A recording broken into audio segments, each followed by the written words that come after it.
What's going on, everyone? This is Adam and Craig with Grandstand Golf. In this show, we're doing round 3 DFS Showdown targets for the 2020 Masters. We didn't get a round 2 showdown out, Craig. I think we can hear in the background why. Is that? Yeah, you may hear some chirping from an 8-week-old puppy. So we were gone Wednesday and Thursday off to pick up our new puppy, and I thought we'd be back in time to get it done on Thursday. But yeah, nothing goes according to plan when you've got a little puppy at home. All good. New puppy baby. So round 2, we're about 85% round 2. I mean, the leaderboard as a golf fan, you've got to be absolutely stoked about. It is stacked at the top of the leaderboard. Yeah, it's going to be an awesome weekend. Yeah. But, I mean, quick stats for our sake. Scoring average about half a stroke under par today on Friday. Cut line projections, we still don't know. It's looking like it could be -1. It's sitting at even right now, but who knows if the greens get a little bit tougher tomorrow morning. Yeah, I'm a little torn for my week-long ones because I feel like both of them, I've got some who are already in it even, but I'm like, I don't mind maybe the tighter cut with I do get some through still, 6 out of 6. We'll see. But as far as showdown goes, yeah, I think, we won't know where the cut line's going to be, but then we also, some guys are going to be right on the cut line until they finish. So there's going to be a lot of strategy to it. And if you can be there live, then look, at choosing players that may or may not get in, I think it's a huge advantage. Yeah, especially ones who can carry momentum over possibly from early in the morning into the round 3 start. And the ownership. Ownership will be low on them. So you'll have an edge in the field.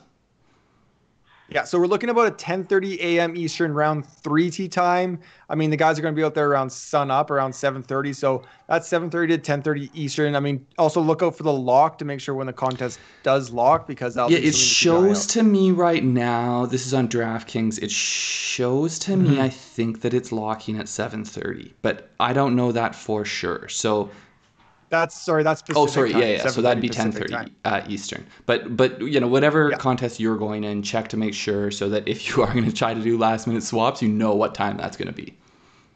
Yeah. So Craig and I are each going to give you 3 picks, 2 of them safely in, 1 on the bubble. Both kind of guys that we're looking at to see how they finish the rest of the round. Just because there is that potential edge with that. Absolutely. Saturday weather looks pretty good.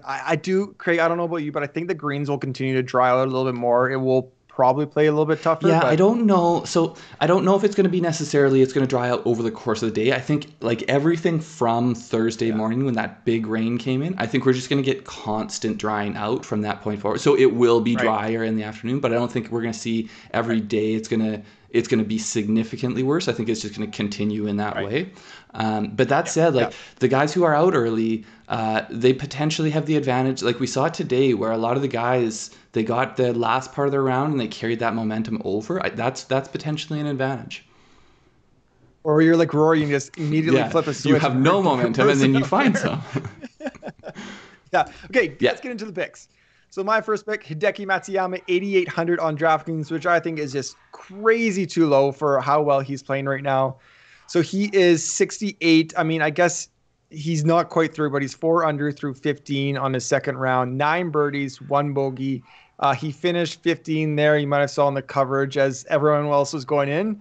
Hideki finished up for birdie, so he got one more birdie there. The thing I'm really looking for Saturday is, are these guys hitting greens, and can they carry that strong iron play into the weekend? So right now, 23 of 32, about 72%, quite strong at Augusta. Also, I mean, I like when guys go on birdie runs, but I want to see a clean card. I don't want to see any bogeys out there. And he's currently tied with the field with only 1 bogey through 33 holes. Yeah, that's pretty darn good out there with the way how long that course is playing right now. I don't see any problems with it. I do think ownership may creep up, but there's so many good names up there that I think so. I forget what Rory's priced at 9,200 as well. Which obviously that was before he shot 600 today, but my guy here, my first one actually might be another guy who does attract some ownership around there. Patrick Cantlay comes in at 8,900 on DraftKings. He was 70 round 1, 66 round 2, 10 birdies, 2 bogeys. To me, it's funny because he got a lot of coverage if you were watching feature groups before the broadcast. Feature groups, yeah. But at the same time, it felt like he was sort of always like the third wheel to like this DJ and Rory group, sure. You know? Yeah. So, first off, carrying tons of momentum over from Zozo. Yeah. And then also, a couple weeks before, I don't know if it was a couple weeks, but a couple tournaments before Zozo, he also was leading going into the final round of the Shriners. Yeah. So, he's playing a lot of good golf lately. And I think that I don't see that changing. I think his game's in a really good place. I think we're going to continue to see that. Yeah. It's just a matter of how low it is. But to combine that, so I have him in a bunch of tournament long ones, and he is so, and we spoke about it before the tournament started, that he is so likely I think he's under 10%. Under owned, and it came true, It's because he's not flashy. There's not a whole lot of people who are like, oh man, I'm such a huge Cantlay fan. Like, I'm cheering so hard for that guy. And except for me. I mean, me too. Like, I love cheering for the guy. But he doesn't have that flash, and I think his ownership stays down because of it. Yeah, I mean, he just doesn't respond. Like, they were saying today, he doesn't give in to the Bryson stuff. He's not like, he just doesn't address it. He's kind of vanilla. I mean, from just how it seemed, like his outward personality. But I mean, 8,900, of course, I love it. I love Cantlay, so worth it. My next pick, Louis Oosthuizen, 7,400, first round 68, and he is currently 3 under through 12 in his second round, total 7 under, 8 birdies, 1 bogey again. So again, going back to Matsuyama, who I really like, he only has 1 bogey through his first kind of 1.5, 2 rounds here. And I love that. I love that for these veteran guys who have played Augusta before. They're not going to blow up. They're going to be nice and steady and get their birdies. But right now, extremely strong iron play. I mean, one of the best in the field, if not the best. 27 for 30, greens in regulation, 90%. I mean, he just seems locked in right now. Sorry, and again, breaking my heart hearing this puppy cry at me. I liked Oosthuizen going into the tournament. Everything I've seen from him has confirmed that. I think only issue I'm going to have at 7,400 is ownership. I think he's going to be fairly highly owned, but everything about the play I like. And like Cantlay, he's playing with Rom and Bryson, so he's just like the little guy in that group. Yeah. There was a good one on, I think it was on 9 when Bryson puts on the big show and hits it out there, and I forget who the broadcaster was, but he's like, for all that, he's only 10 yards past Oosthuizen. Yeah, I think Faldo said that. I liked it. Yeah. Okay, my last or my second one here. So my last 2 are, what I'm looking at is the potential for, as this course firms up, it's going to go back to playing a little bit harder and a little bit more. There's going to be a bit more of an edge skewing towards the people who have a lot of experience here. Yeah. And I still think, compared to most Masters, I think the lack of patrons does help young guys, but I think the softness has also helped them a lot. I think they don't realize how much these greens can skip through and how hard it can be to keep it on these small little shelves. So, my last 2 are 2 vets who I think get the course, and if things get really tricky, I think they're going to hold up well. Yeah. First off, Adam Scott comes in at 8,000. He was even par 72 on the first day, and he was 70 on his second day, -2, so he's pretty safe going into the cut. 8 birdies, 4 bogeys, 1 double. But as you see there, his score's not actually reflecting his play, because he had a double on 15 where his second shot hit into the bank, came back into the water, which he said missed club, wrong shot, but then he did his drop, and then he hit the flag and it came back into the water. I saw that. So even accounting for the first one, that it was a mistake, but then he was probably going to make a par with where that thing was coming down. He's clearly dialed in. Yeah, so I think whenever you have something like that where someone gets a really bad break, you can assume they're playing better than what the score shows, and not everyone is aware of that. Other thing, last week, I think you were down on him going into last week. I was a little higher on him. He played well, but he had one really bad round last week, and I think, to me, I'm more happy to see that he's put together a bunch of good rounds of golf, and I think that the big thing on him is, was he rusty, both for lack of play, but then also coming out of COVID. I think any rust he has been shaken off. I think that, I think he knows the course, and he's got all the tools to be able to play well here. Yeah, I like it. So my last, I guess kind of bubble boy going to Shane Lowry. So he's currently not in. That's why all the asterisks are there. Don't plug him in and just kind of go off on your day on Saturday and forget about him. We don't know if he's going to play the weekend yet. But dirt cheap for Shane Lowry, Open champion right now, 6,600 on DraftKings. Not a great first round. 74, and now he's 2 under through 10 in his second round. He's got 3 birdies, 3 bogeys, but he's actually 3 bogeys. He was 3 over, and he's come back 3 birdies kind of since then. And he's right now currently on the cut line, but he's going to have to do more work.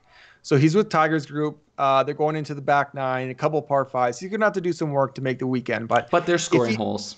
They're scoring holes, absolutely. But I do like where his irons are right now to continue that momentum. I wish he could stay out there and continue his round, but as it is right now, he's 23 for 28 at about 82% greens in regulation. But in round 2, he's 9 of 10. So I feel like things are going in the right direction for Shane Lowry. 6,600. You have a major champion that can squeak into the weekend and possibly be super, super, super low owned.